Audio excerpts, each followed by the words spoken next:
सबको नमस्ते, प्रणाम। मैं अतुल राय, पूर्व सांसद घोसी।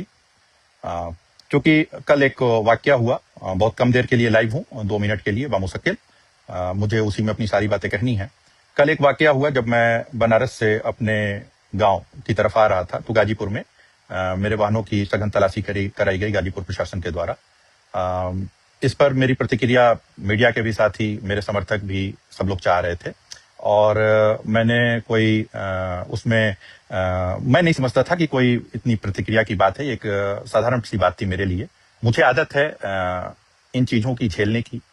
एक इंसान का आत्मबल समझिएगा कि जो इंसान 6 साल का कारावास, 6 साल का कारागार एक झूठे मुकदमे में साजिशों की वजह से, जो माननीय न्यायालय ने भी अपने फैसले में कहा कि यह साजिशें थी आपके प्रत्याशी को लोकसभा चुनाव हराने के लिए। तो जब झूठे मुकदमे में 6 साल का निरपराध रहते हुए कारावास काट सकता है, तो उनको इन चीजों से घबराना नहीं चाहिए।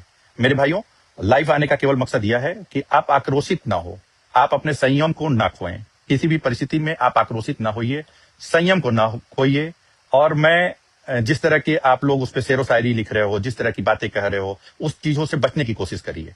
जैसे यह एक कोट है कि दबदबा था, दबदबा है, दबदबा रहेगा। अतुल बिल्कुल भी इत्तेफाक नहीं रखते हैं इन पंक्तियों से। मेरा कभी कोई दबदबा नहीं था, न मैं चाहता हूं कि दबदबा रहे मेरा।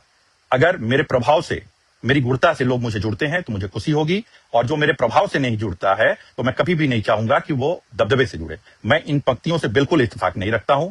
अगर मेरा प्रभाव, अगर मेरी गुणता, अगर मेरी अच्छाइयां लोगों के दिलों में असर करें, लोगों के मन मस्तिष्क में असर करें, तो वो मुझसे जुड़े, अपना मेरे साथ 2 कदम मेरे साथ 2 कदम चलें। मैं वादा करता हूं कि उनके साथ जीवन पर्यंत चलने की कोशिश करूंगा। एक छोटा सा उदाहरण है, जमानिया विधानसभा का चुनाव 2017 में लड़ा। इस गांव की नुमाइंदगी 2010 में की, बीरपुर विधानसभा की, मेरे परिवार ने। लेकिन आज भी गांव के लोगों से उसी तरह से जुड़ाव है। जमानिया विधानसभा के कोने कोने से अपना जुड़ाव वैसे ही है। घोसी लोकसभा के लोगों से, जिन्होंने बिना प्रत्याशी के चुनाव लड़ा और अब तक का सर्वाधिक इतिहास का वोट 50.3% वोट देने का काम किया, वहां के लोगों के लिए भी उसी तरह की श्रद्धा है। तो जब आपका दायरा बढ़ता चला जाएगा, आप विपक्ष की राजनीति करोगे, तो आपके सामने इस तरह की विघ्न, जाहिर सी बात है कि जिनको दिक्कत है अपने वजूद की, कि उनका वजूद न खत्म हो जाए, तो इस तरह की दिक्कतें आएंगी। मेरे भाइयों, सामंतवाद और बाहुबल का जो खेल गाजीपुर में खेला गया पिछले 40 साल, 45 साल से, और विकल्प के अभाव में जनता जिन लोगों को चुनती आई, आज एक मुझे लगता है कि आने वाले समय में, अभी महीने 2 महीने का समय है, कि कोई एक ऐसा मजबूत विकल्प में देने की कोशिश करूंगा कि जो केवल विकासवाद की बात करेगा, वो जन जन के सुख दुख की बात करेगा, वह कथित बाहुबल और कथित सामंतवाद की बात करके आपके जज्बातों को खेल के अपने पक्ष में वोटों का ध्रुवीकरण नहीं करेगा। वह आपको आपकी स्थिति में छोड़कर, आपकी परिस्थिति में छोड़कर, अपने खेमे में जो लोग बांट लिए 40 साल, 45 सालों से, और अपने खेमे में बांटकर अपने प्रोटोकॉल के नाम पर हाथ मिला लिए, और जो सैकड़ों हत्याएं हुई गाजीपुर में, पूर्वांचल में, उस तरह की मौका परस्ती नहीं करेगा।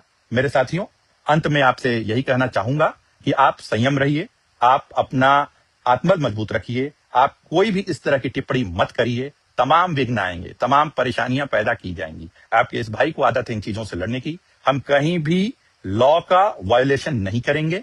कल भी गाड़ियां रोकी गई, घंटों तक मुझे वहां रोका गया, गाड़ियां चेक हुई, सब कुछ सही पाया गया।